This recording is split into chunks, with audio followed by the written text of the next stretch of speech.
Então, só vou me apresentar, eu acho que nem todos me conhecem.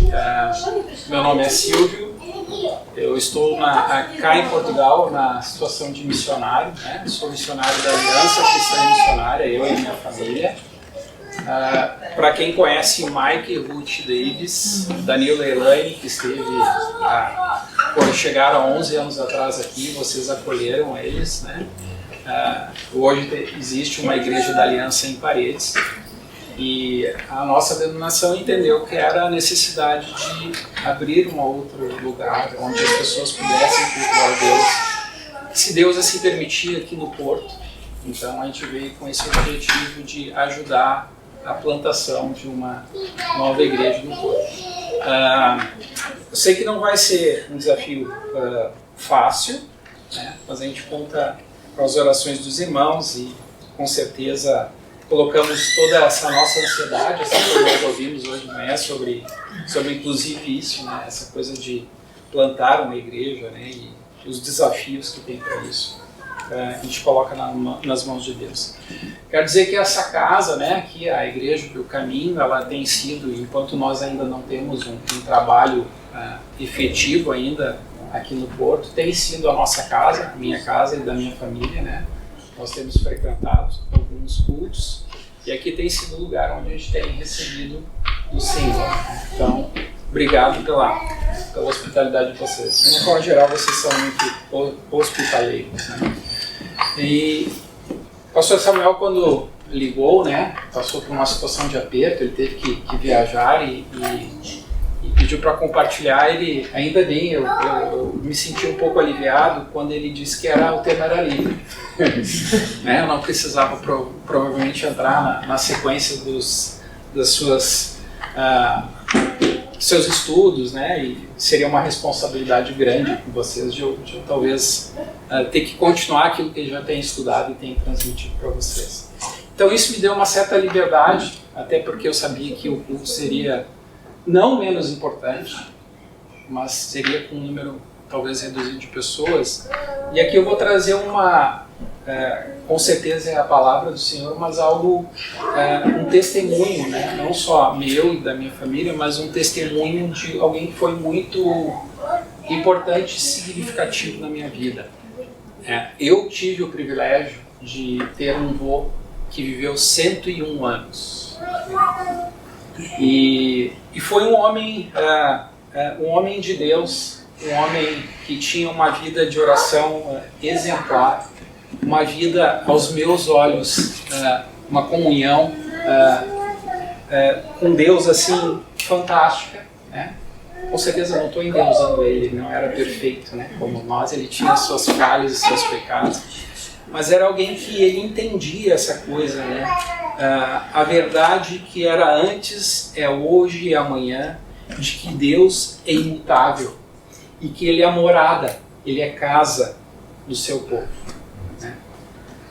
Como Moisés falou hoje muito bem, a gente cria várias ansiedades, né, de uma série de coisas, preocupações, e quero dizer para vocês, poucas vezes eu vi o meu avô ansioso, porque eu vi ele muitas vezes ajoelhado em oração. Eu acho que isso talvez era um segredo que ele tinha, né, ele por mais ansiedade, quantidade grande de ansiedade que tinha, ele colocava isso aos pés da cruz, né? Ele colocava isso, lançava, ele dividia isso com Deus, né?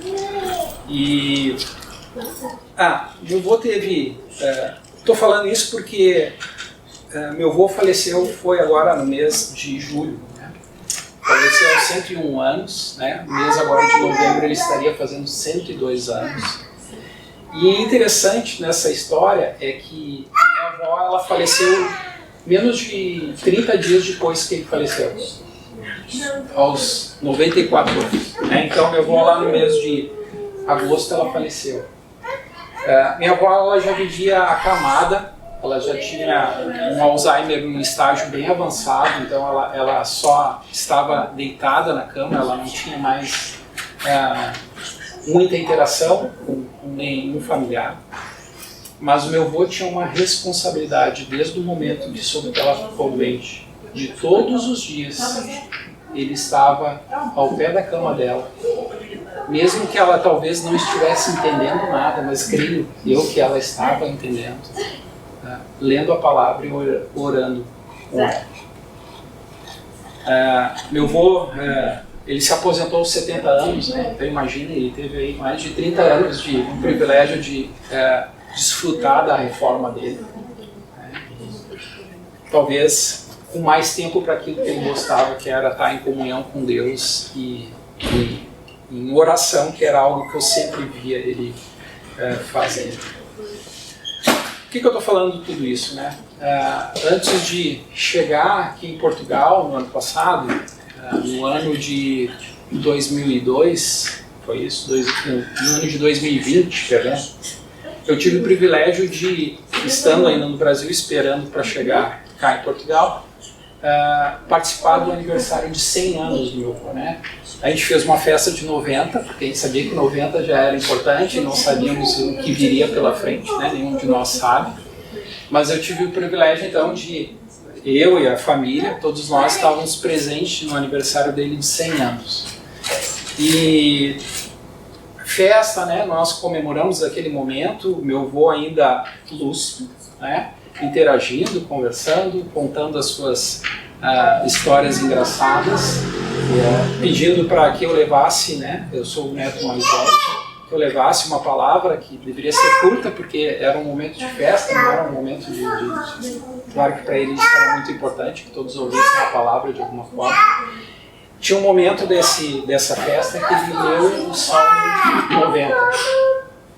E todos nós, ali naquele momento, era um momento de festa. Talvez nenhum de nós prestou muito atenção na leitura, ou o que dizia esse salmo, quais eram as palavras que foram utilizadas, a importância, por que ele queria que o Salmo 90 fosse lido naquele momento.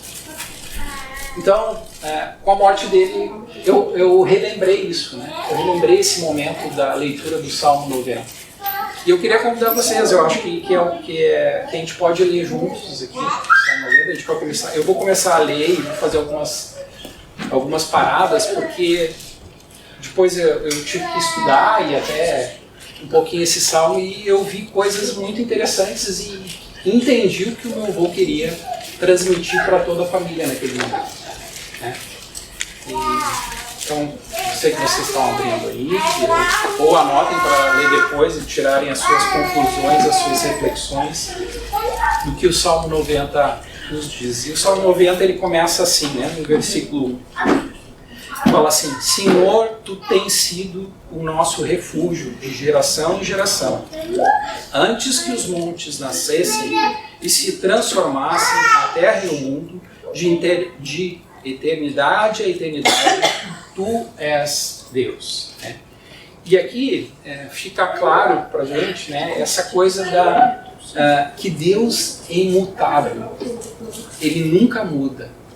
É o mesmo antes, como eu falei para vocês hoje, vai ser o mesmo amanhã. Quanto é importante entender isso, né? As pessoas, as nações, elas podem mudar, né? Os homens até devem mudar, né? A gente deve mudar quando a gente está no sentido mal, a gente deve estar sempre no sentido certo, reto e correto. Mas mudamos, envelhecemos e morremos, mas Deus não. Deus é o mesmo, Ele é imutável, né? Existe a infinidade de Deus, né? Deus permanece inalterado, eterno em sua majestade.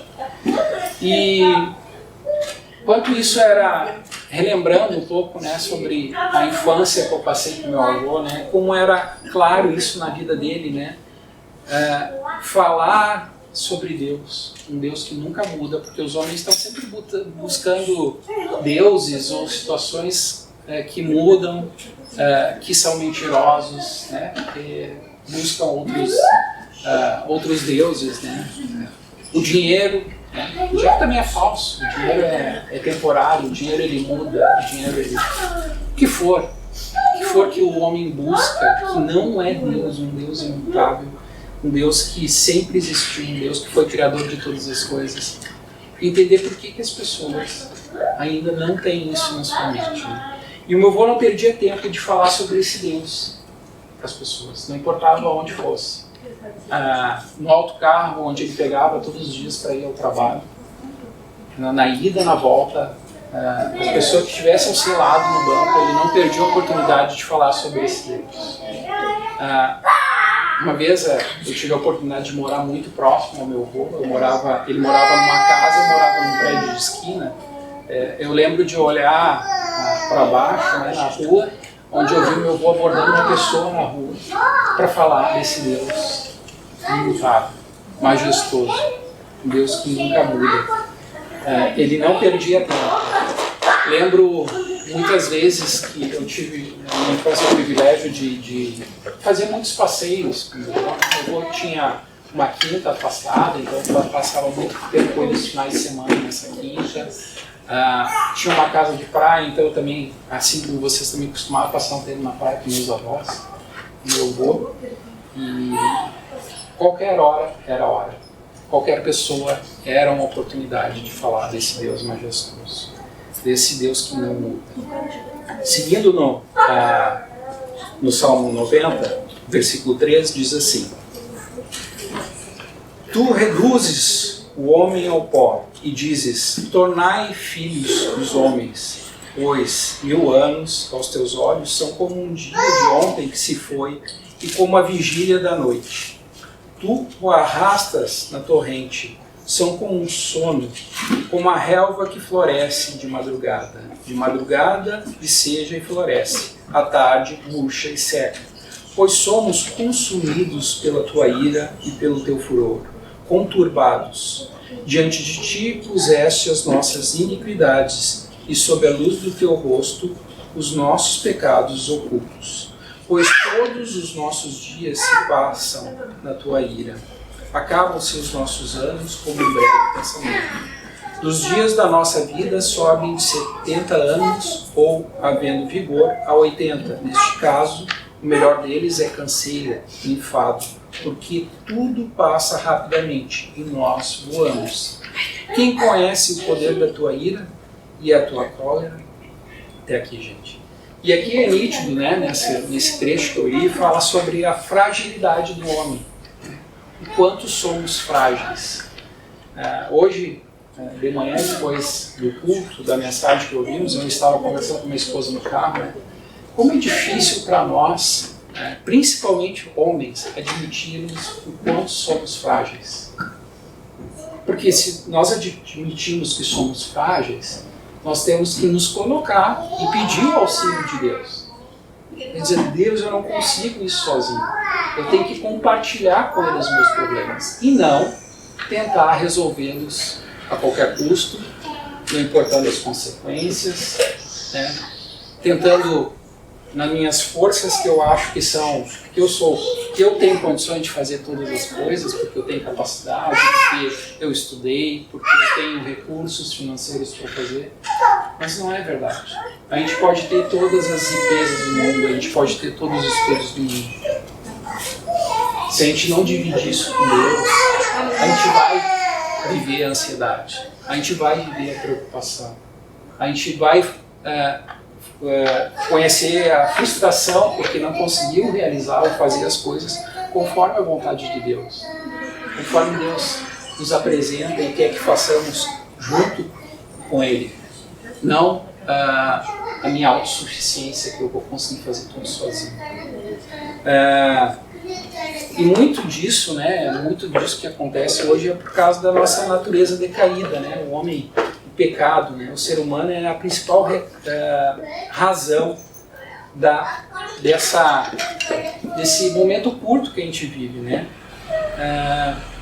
Interessante, né, falar sobre, que fala aqui, né, os dias da minha vida sobem aos 70 anos, ou havendo vigor, a 80, neste caso, o melhor deles é canseira e enfado.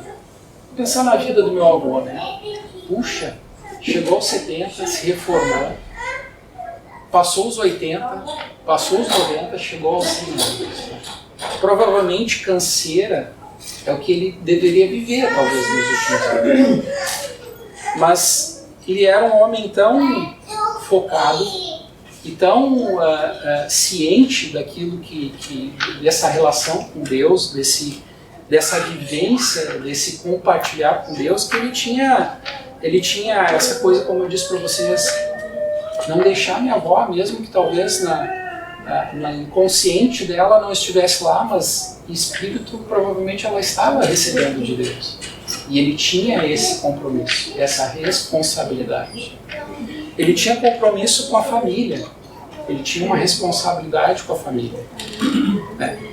Não existia canseira, não existia aquela coisa assim, não aguento mais, eu não quero mais. Não, ele tinha entusiasmo que a família toda viesse, se não recebeu Jesus, mas que ela conhecesse Jesus. Que ela recebesse Jesus para que elas tivessem, assim como ele, uma comunhão completa com Deus.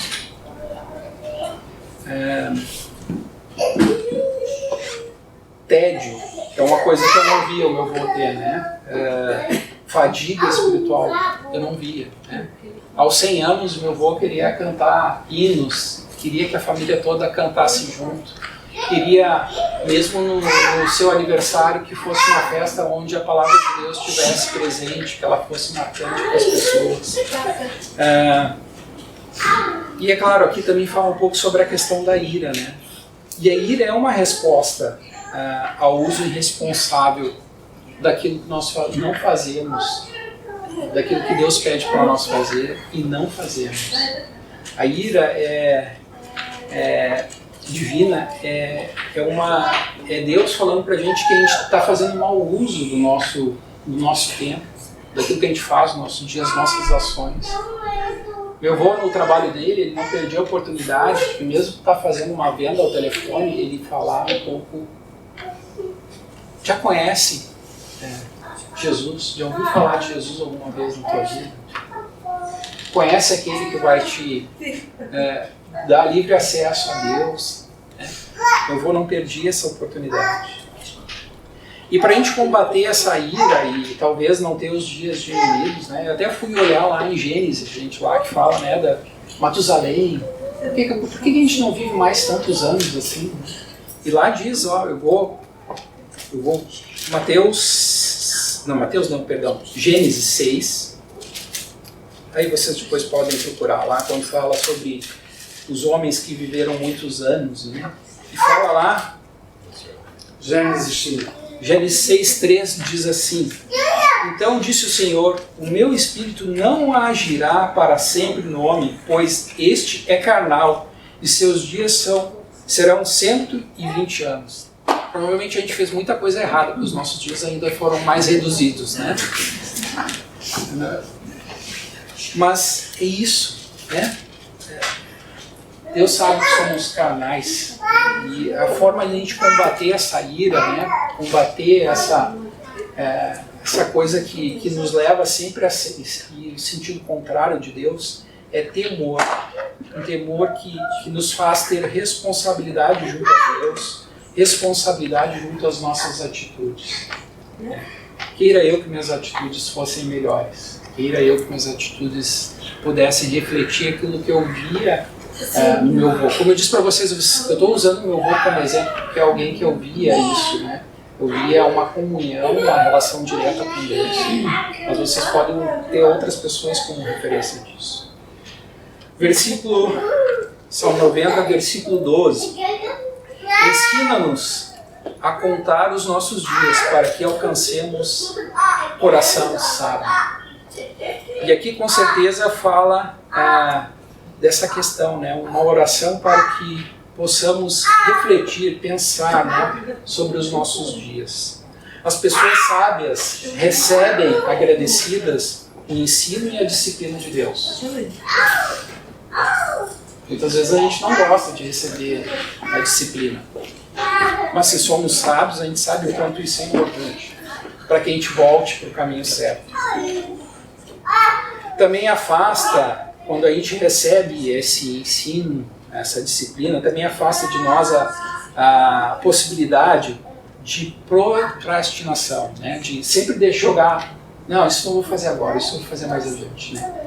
A gente quer fazer logo as coisas, a gente quer resolver logo, né? E eu digo outras coisas que fazem a gente perder tempo. Porque Deus não quer que a gente perca tempo. Que a gente fique enrolando e deixando de fazer o que realmente temos, que é fazer Jesus conhecido entre todas as pessoas. E buscar os princípios de uma vida sábia. Como eu disse para vocês, né, eu passei muitos finais de semana com o meu avô. Uma coisa que era marcante sempre para mim, né, quando criança, né, depois com adolescente a gente não faz mais isso, mas quando criança a gente quer sempre aproveitar bem o dia, então a gente acorda cedo. Adolescente não, a gente dorme até se deixar dormir o dia todo. Mas como criança, eu queria acordar cedo para aproveitar bem o dia. E uma das coisas que eu sempre via, eu ia procurar o meu avô, porque eu sabia que ele era a primeira pessoa a acordar na casa. Ele estava sempre dentro do carro dele, que era um lugar sossegado, com a Bíblia aberta, fazendo o seu devocional, as suas orações. Muitas vezes eu já peguei meu avô de joelhos, em oração, né? Mesmo na sala da casa onde nós estávamos, se aquecendo, porque eu vivia, né, uma região fria também do Brasil, da região sul, então também lá tinha frio, então se aquecendo, né, fala aqui fogão a lenha também, aqui vocês também usam fogão a lenha nas suas lareiras. Ele estava lá de joelhos, lendo e orando pela família, pelos amigos, pelos trabalhos, pelas pessoas que ele conhecia, pelas pessoas que ele estava orando pela minha vida. Saber disso alguns anos depois, o quanto ele orou pela minha vida. Usar o tempo sabiamente. Temos que compreender que desperdiçar tempo é jogar fora uma parte da nossa vida. E eu via, né? Como eu disse, talvez não entendam mal, eu não estou endeusando o meu avô. Mas eu vi muitas coisas positivas nesse homem. Ele não queria jogar fora o seu tempo, ele queria aproveitar de uma forma correta. E a parte final do Salmo 90 fala, a partir do 14 fala, e aqui, gente, aqui a gente tem aquelas orações que realmente devem ser feitas de joelhos, né? E diz assim: sacia-nos de manhã com a tua benignidade, para que cantemos de júbilo e nos alegremos todos os nossos dias. Alegra-nos por tantos dias quantos nos tem afligido, por tantos anos quantos suportamos a adversidade. Aos teus servos apareçam as tuas obras, e a seus filhos a tua glória. Seja sobre nós a graça do Senhor nosso Deus. Confirma sobre nós as obras das tuas mãos. Sim, confirma a obra das nossas mãos.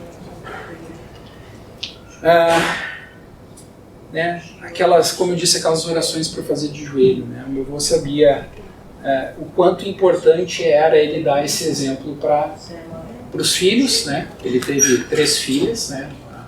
Uma delas a minha mãe. Uma das minhas tias, ela faleceu também com Alzheimer, assim como a minha avó. Mas todos da família tiveram a oportunidade de conhecer, ouvir a palavra de Deus, conhecer Jesus. Todos sabiam que ele tinha essa preocupação do futuro, né? O que seriam, como seriam, se seriam pessoas de bem, pessoas responsáveis, pessoas agradáveis, pessoas que levariam adiante essa jornada, essa vontade de tornar Jesus conhecido pelas pessoas.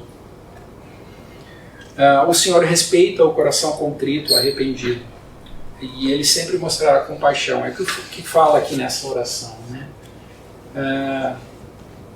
Por mais que meu avô tivesse vivido vários problemas, né, várias coisas a enfrentar, ele sempre era grato, mesmo quando a coisa não ia bem. Né? Uma coisa é sermos gratos quando as coisas andam todas bem, mas quando não estão bem. E eu via muitas vezes a situação não estava boa, tanto pela questão financeira, pela questão de saúde, algo não estava bem. Mas meu avô era sempre uma pessoa grata, agradecida. As suas orações sempre refletiam isso na vida dele. Uma nova manhã, um novo dia de misericórdia, é isso que ele sempre pedia. Né? Ele não perdia tempo, ou, como eu disse, a primeira coisa que ele fazia de manhã era sempre estar conectado com Deus no seu tempo. E ele sempre ansiava, né, pelas obras de misericórdia, de salvação, fossem levadas a outras pessoas. Contar um pouquinho, o meu avô, quando jovem, né, quando conheceu Jesus, ele era uma pessoa na região sul do Brasil que acompanhava missionários. Ele gostava muito de missionário. Então ele gostava, como ele era vendedor e tinha essa possibilidade de acompanhar, muitas vezes ele só acompanhava o missionário.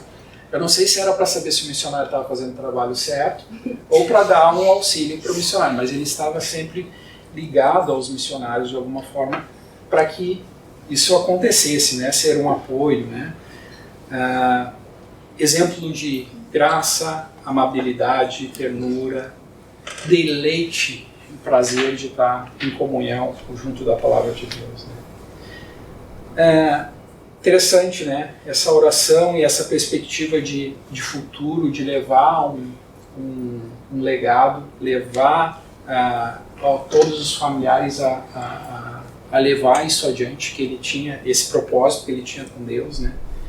O que aconteceu? Como eu disse para vocês, toda a família conheceu, ou pelo menos ouviu da palavra, né? Hoje a maioria da família, da parte do meu avô, que faleceu, como eu disse para vocês, tem uma relação com Deus, né? Talvez nem 100%, mas grande maioria conhece Jesus nas suas vidas e vive uma vida de comunhão com Deus. Mas no meu caso, como eu disse para vocês, né, ele orou muito pela minha vida. Eu acompanhava muito meu avô. Na adolescência eu sei que eu resbalei, me diz aqui, eu não sei, eu vacilei bastante, eu não sei como diria cá em Portugal, mas tive os meus tropeços, mas ele continuou firme em oração. Deus me deu uma família maravilhosa, permitiu que eu fosse missionário.